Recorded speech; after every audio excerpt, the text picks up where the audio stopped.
and gets the opportunity to let herself loose, of course she'll use anything she has to, now an incident of rape has occurred, right? Yeah. That's what you're asking? The first thing to do is not to wipe off the evidence. The first thing that survivor should do is to run in that state to the nearest hospital and make a report. Now, in the case of, let's say, the case of rape or defilement, we also need that evidence that such an incident occurred. The torn clothes, the bruised body, the semen, the whatever, you know what I'm talking about. So on S, well, just finding it difficult mentioning it. All those things are very important. And where such evidence can be kept is when they go straight to the hospital. And then the next place to go to is the police station, because a formal complaint needs to be made. Now, we also had a case of a lady. That's why sometimes I talk about systemic failure. We had a case of a lady at Down Yanagwa that they raped her.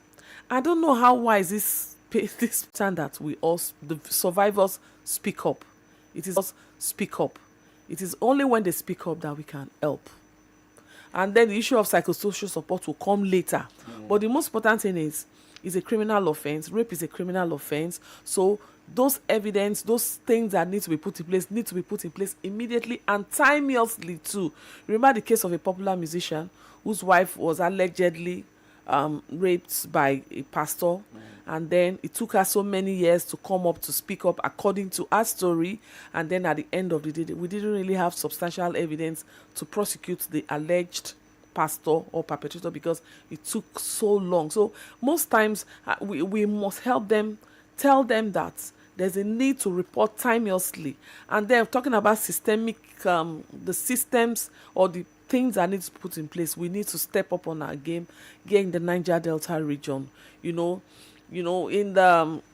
other countries, in other climes, there are things they have already that once you report, they can trace and they can get the perpetrator. But sometimes we find it difficult having such things here because we don't have such equipment and all of that.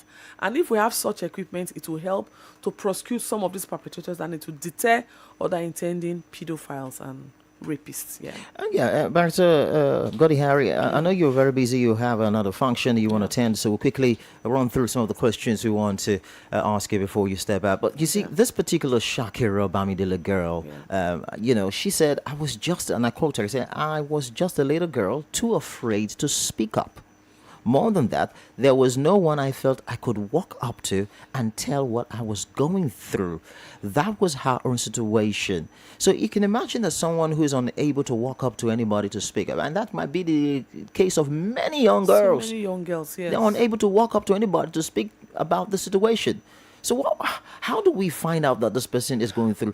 How do we know when someone is going through, a child of that, in school, whatever? How does a teacher, Yes, the science. I want you to help us out with the science. Your question is a 2-in-1 question. Yes. The first one is how to identify is a victim. But because many of them won't speak. Most times you find out that they become withdrawn. They are quiet. Sometimes they're even violent too because they are not happy that nobody knows what they are going through.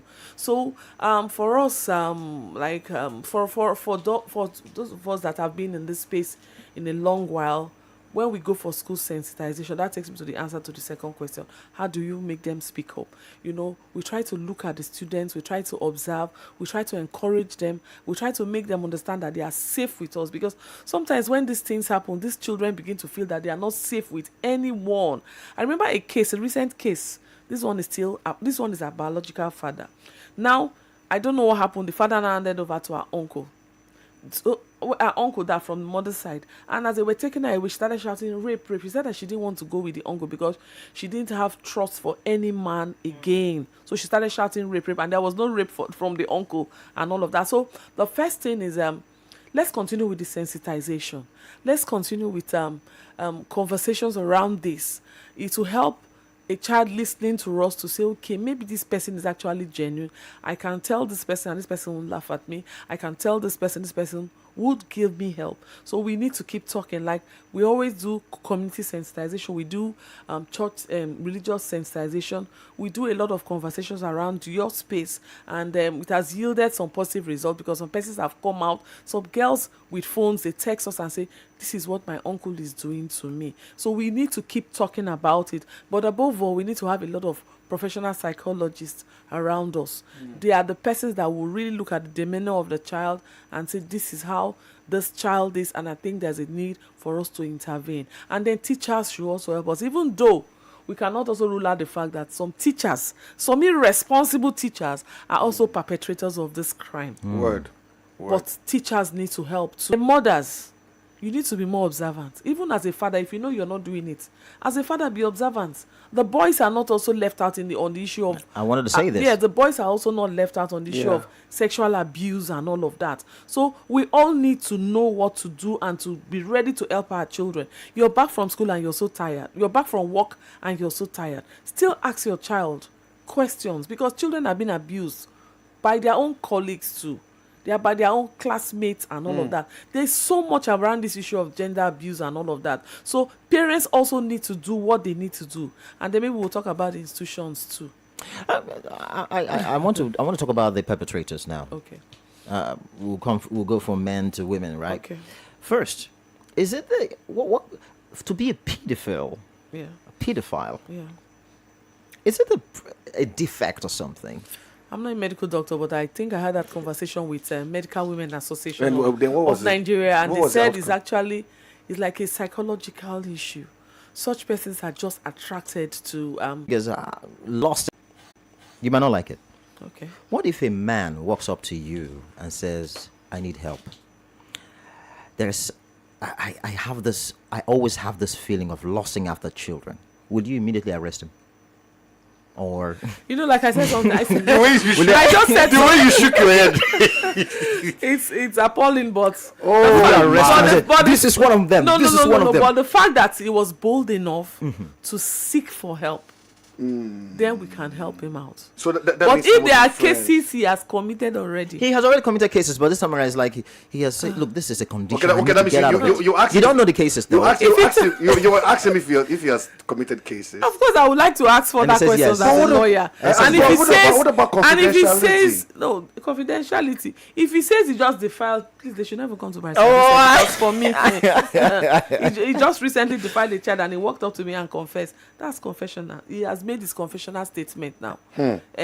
So we have to look at it. The court sometimes. In midst of all this healing and all the different things, practically, do you feel that somehow in the Niger Delta we are not friends enough with our children? Somehow, that's making them not just children, words, relatives, and everything. That's making them come up to hope. To like some of them might not because Not being able to speak up? to speak up and open up to this is what I'm going through. You know, It's not just that we don't want to. Okay, I would say somehow we have become too busy Kai. pursuing issues of life to give them the best, and we really don't have time for them. I know of some parents that are so very harsh, and I keep appealing to them. If you're harsh to your child will never open up to you. The child will talk to a stranger, and the stranger will take advantage of them. I have 2 boys, funny enough, and there's nothing that they can't tell me that they won't tell me. I went to school and this girl touched my cheek. They tell me, because I've given them that space to tell me anything. I say, whatever you want to do, it might just be going on in your head. Please tell me so that I can direct you, so that you don't make any mistake. And they say, Barrister, this says son did this, and Barrister, this says son did that. So for me, I've opened up, but I feel that I'm not standing in defense for parents in the Niger Delta region. But I want to say that we have become too busy with ourselves, looking for money for them, and then we forget the fact that they also need us. So moving forward, parents should just create time for their children so that they can open up to them and not lean on their on domestic staff. So many cases of domestic staff that have abused children and all of that. But I wish that we could just create time for our children. Yeah. All right, so Barrister Bizo will be leaving soon, but then she won't leave without listening to the responses of the listeners. So let's open the phone lines right now and get the reactions of some of our listeners who probably want to ask a question Maybe one of the questions, or reiterate one of the questions I asked her that she she didn't answer. But she did. She did. She actually did. 0707 747 1522 and 0912 000 1975. We'll be strict as well, 60 to 90 seconds. Please just keep it very brief. All right. Thank you very much. Welcome to the show. Hello, morning, Ivo, Paul, and Barista. Are you calling from Swan? Welcome. Go ahead. So, yeah, interesting. Talking about the issue of pedophile. I think, this action being carried out by people who are disoriented. A rented fellow certainly will not get involved in such things. However, being human, as they said, there's human feeling. Yes, understandable. And some of the bad school of thought, disoriented thought, let me put it this way, that the vagina seems loose, so probably you get that of the younger, you get a good case, which is disoriented and very stupid. If you feel you are taking a meal and you feel that meal is not okay, you want to go home, you have a partner. Why shouldn't that partner satisfy you? Then you are comfortable with the baby. And let's not be given this sense that when you see a baby that is grown or at a certain level, you tend to see it as adult.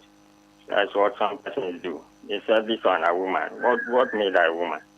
It's not yet aged. So don't get that sense of feeling that you think that this person is a baby and they said it's a woman. So some persons run with that thought. That's why they are not even conscious of going into such things. So for me, in this space, if you are involved in such acts, I think you are disoriented. You need to be normal, because at that stage you are not normal. Thank you. All right, thank you very much. Thank you. Hello, good morning. Good morning, and our guest in the studio. Good morning. I remain Apostle Hello White. You see, this thing has become a recurrent issue in our society. No week that will come apart that we will not hear this story. I don't know. See, that judgment that was handed over to that man in Calabar, I think it's timely. It's not too much, it's not too harsh. It's timely. So that it will start as a deterrent. But if the governor can sign that death warrant, that's just the problem. Sometimes they will keep people there. Okay, like something happened in Turkey, is that like a lecturer or so that was involved in this thing, that he was living around the Merengue Road. He was caught and there's been not one, not two. It was the man that made the wife not to reveal this. So it's happening every day. Something happened in Swale. The same thing happened. The mother of this girl was negotiating with this man that committed this offense to pay 500,000, and the man has paid 250.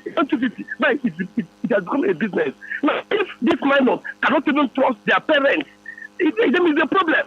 Then this can happen. Your parents will go, the parents will go and meet the suspect. Then they will bargain. They pay money to the parents.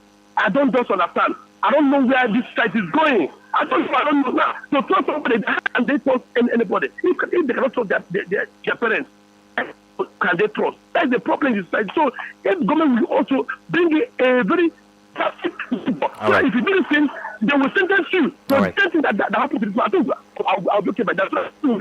Thank you. Thank you very much. Appreciate it. Thank you. Apostle White. Hello, good morning. Oh, we lost that. Keep the calls coming. Let's hear your responses. Hello, good morning. Hello, good morning. Oh, we lost that again. Hello, good morning. Hello, good morning, Golden Apple. Good morning. Yeah, I still remain Safer, looking from Erapa Constituency 1. My greetings to our guest in the house. Pastor Guse, God bless you, madam. Thank you, sir. Yeah, I think my take on this, I think it has become one too many, I think, in recent times. I think one of the way out of, not out especially, but I think one of the way to reduce this menace, I think, is to carry out this time around a kind of sensitization. Jingles should be in the conventional media, so that I think people will be aware. And sometimes there are so many happening that have not come to the front burners. It is happening secretly. It's just the few ones that we are hearing about. I think there should be some kind of sensitization and enlightenment and jingles, especially on the social media. Thank you and good morning. Well, thank you very much. Golden FM is leading that conversation by, having this conversation, this program today. So, but that your suggestion is perfect. Very good. I think it's about time because you mentioned it, so we can get to our communities and let them know. Also, use the local dialect. Use the local dialect and tell them that this is what it is. Market times, market places. English too. We just have to start. Hello, good morning. Good morning, Emmanuel from Onupa. Manuel, welcome. It appears that medicine these days, everything is a medical condition. If I am sick of typhoid, for example, I'll become so sick that I will look for help immediately without allowing that thing to break me down. If I'm getting attracted to animals for sex, for example, for a way to let it out, rather than to begin to say, negotiate, bring some money, or that, this thing has to come to a head in this country. People go about do bad things in the name of the devil that probably does not even know about them. Give them the proper punishment so that we can gradually solve this problem. Very fine. Thank you. Thank you very much. Hello, good morning. Hello, good morning. Morning. Yeah, morning, Golden FM. It's Ali Crotty. Welcome. Go ahead, Ali. I greet your guest here. Yes, the topic is on ground. You see, sometimes what this country happen for even somebody, sometimes what may be changed, not even move further. Some people, if they are reporting this kind of this thing, they cannot even follow up. They don't have somebody who can even back them up. That's why sometimes if somebody commit this kind of crime, if you have somebody from the up, at the end of the day, you can say, even though the person in the police station, they can free him. Because those people, when we say they even commit this crime, or maybe they don't have somebody in the government. So if the National Assembly, the first government, they can amend this thing to be a serious law. Anybody when commit this kind of crime, as a politician, you face the law. So I think we even move the country, we'll stop this nonsense. Thank you.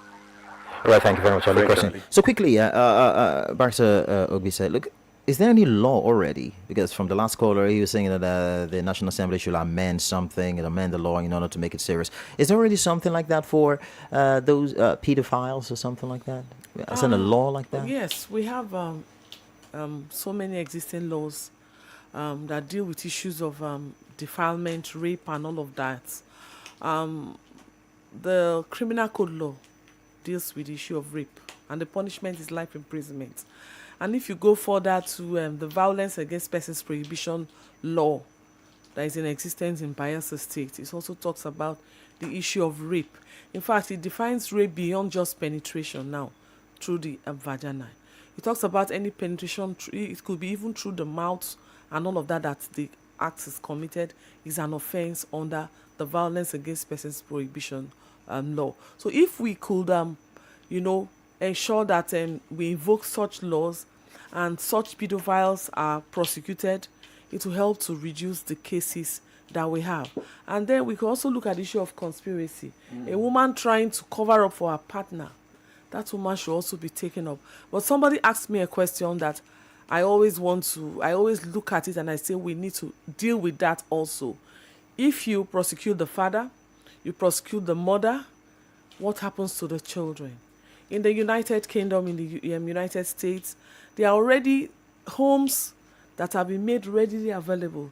There are already institutions that have been put in place to take care of the welfare of those children. So moving forward, you're talking about the survivors, you're talking about how we can save them from further abuse, is to ensure that we provide such safe spaces in the Niger Delta region so that if a woman decides to support her husband and then she's picked up for conspiracy, they should both go and let these children have their lives back again. But until that is done, we might have a challenge because, like I said, some women don't want to speak up because they don't have who will take care of the children.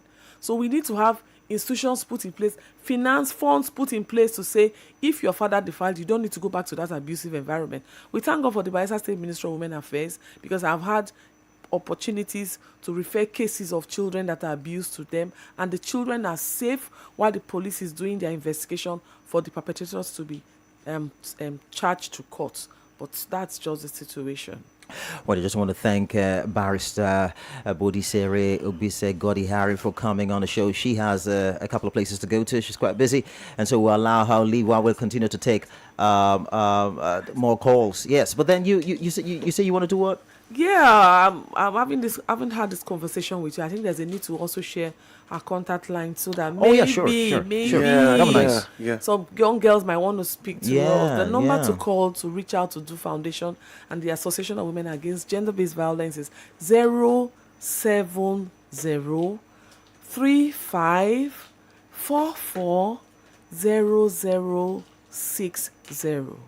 07035440060.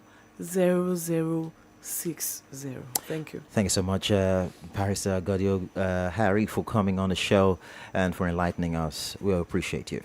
Thank you so much. Thank you so much, Thank man. Great. So we'll continue with our calls while she steps out. And yes, make the calls very brief, straightforward. We will appreciate that. All right. Thank you very much. Hello. Good morning. Good morning, sir. Good morning. Yeah, I'm Big Ben. I'm calling from Daniel number. Big Ben, thanks for joining us.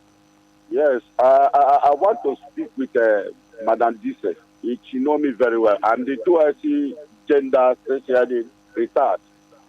Now, there is an incident in Kanyama. A wife reported the attitude of the husband to the police. I handled that matter personally. And I took that matter to court.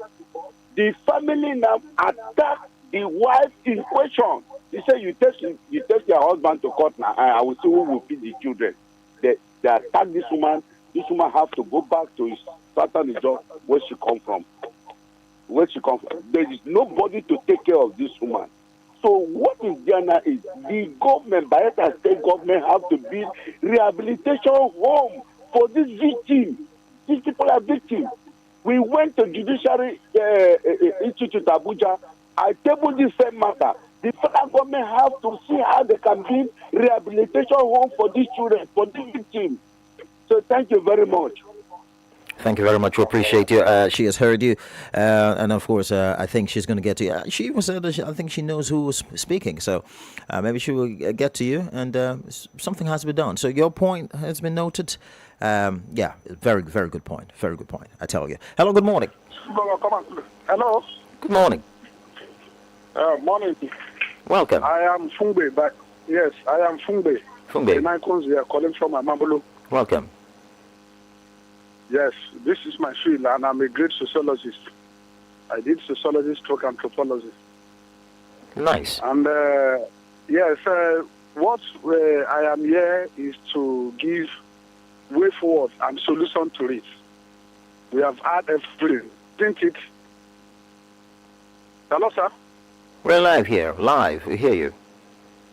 Yes, sir. So, we want, and I suggested that I'm suggesting that we should make the law to become very, very effective. And even if there is an amendment in the law, though there is always a space for an amendment in every existing law, I would like to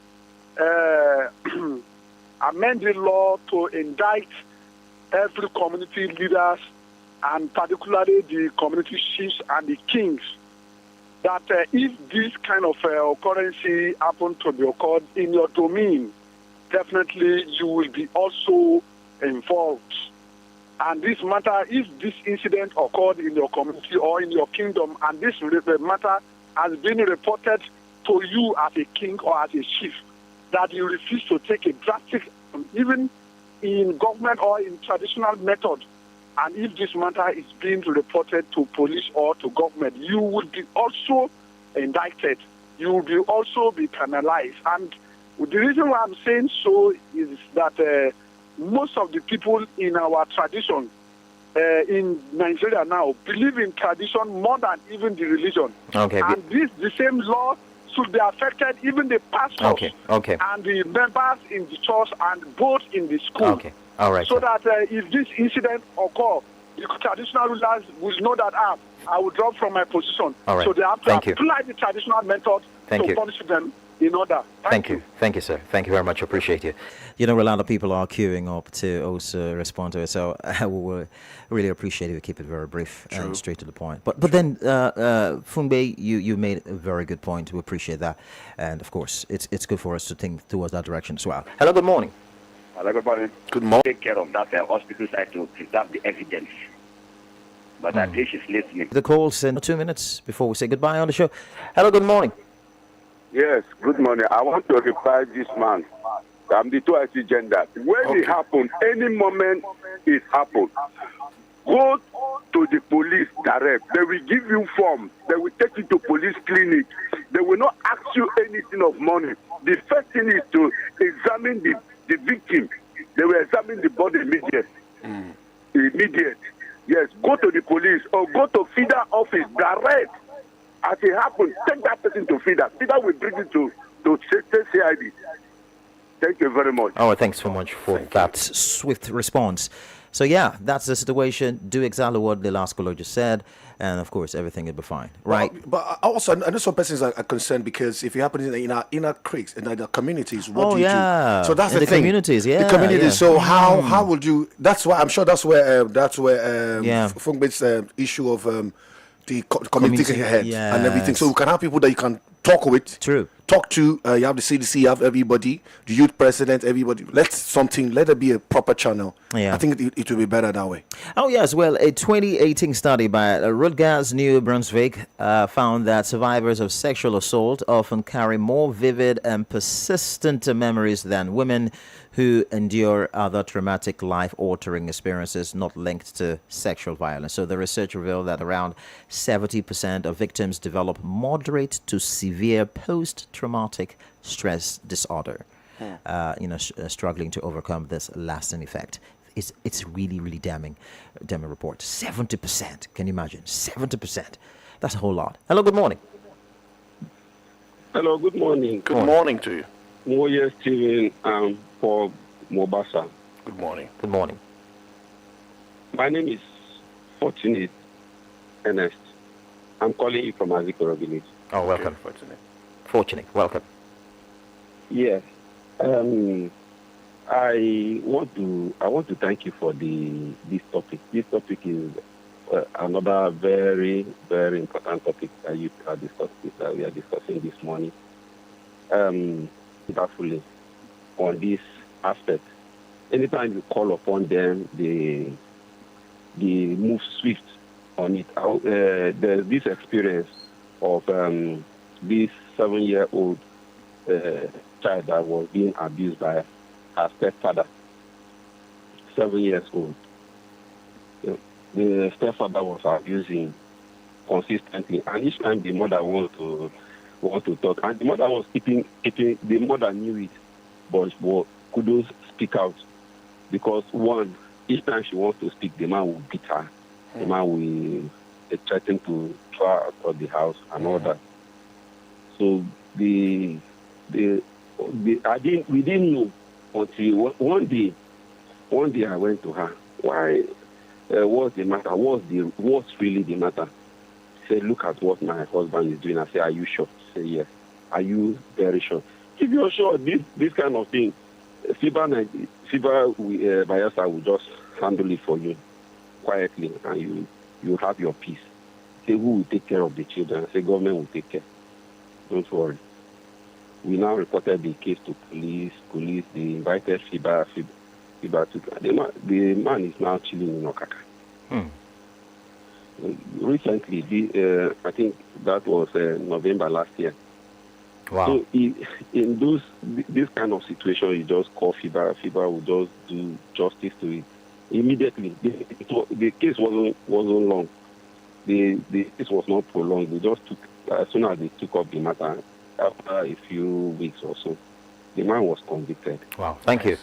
Thank you so much for this assurance. A lot of people think this is not working, but now with this report, yes, it gives hope to a lot of people. Whisper to just go quietly to FIBA and whisper it to them. All right. They will make their findings. And thank you. Thank you very much. Thank you very much, Thank you Fortunate. so much. Appreciate you. Thank you.